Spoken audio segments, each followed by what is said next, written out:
On aborde à présent la notion de liste en Python. Alors la notion de liste, c'est vraiment quelque chose de fondamental parce qu'une liste, c'est la boîte à tout faire, c'est le couteau suisse du programme. C'est un conteneur en fait qui peut contenir plein d'objets différents, y compris d'autres listes, et dans ces objets, très souvent, on va quand même mettre toujours le même type d'objet, une liste d'entiers, une liste de flottants, une liste de chaînes de caractères, mais rien ne nous empêche de les mélanger. Alors la liste est construite de la manière suivante, vous mettez le nom de la variable, L égale, ensuite des crochets, et entre crochets tous les éléments de votre liste. C'est une manière de le construire. Et le symbole qui délimite la liste, c'est donc crochet ouvrant, crochet fermant.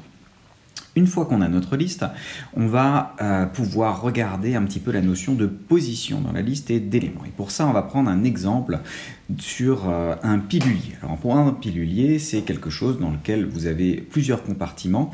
Un pour le lundi, le mardi, le mercredi, le jeudi, le vendredi, le samedi. Et dans chaque compartiment, vous mettez vos pilules pour la journée.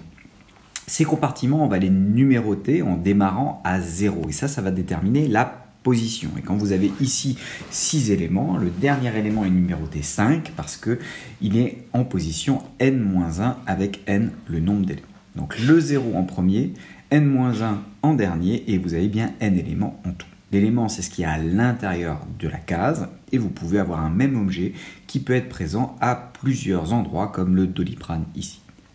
Donc ça, c'est une vision pilulier. Vous pouvez vous faire une autre vision intuitive d'une vision route. Donc vous prenez une route, vous mettez des tas de maisons qui sont toutes construites du même côté et vous numérotez ces maisons les unes après les autres. Bien sûr, le numéro de la maison correspondra à la position, alors que la famille qui habite la maison, elle, va correspondre à l'élément, chaque famille ayant une maison correspondante, mais vous pouvez bien sûr mettre une même famille dans plusieurs maisons si nécessaire.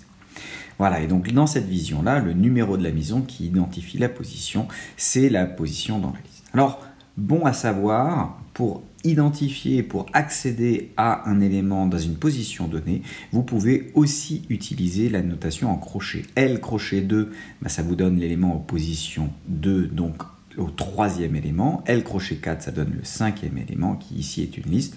Et par contre, ce qui est important, c'est de ne pas confondre les délimiteurs de liste, les crochets qui servent à construire la liste, de ceux qui servent à obtenir l'élément qui est dans une certaine position.